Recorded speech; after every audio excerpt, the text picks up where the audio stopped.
when I'm with my love. A situation that happens. We're there sitting, minding our own business. And then suddenly she stands up, eyes wide open, and says, "Chocolate!" And then she runs to the fridge to get some chocolate, and then...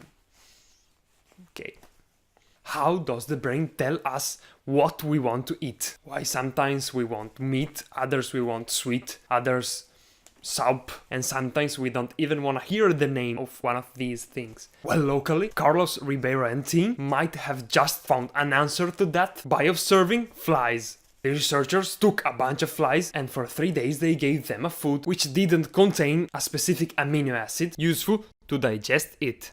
3 days later they gave them 2 kinds of food, one normal and one with the substance they were missing. The flies were preferring the latter. So researchers said, okay, now we know that flies act like us. They know what kind of food they need and eat accordingly. Next step, they raised the bacterial flora of some of these flies. And what happened now is that these flies started to ignore the food they needed.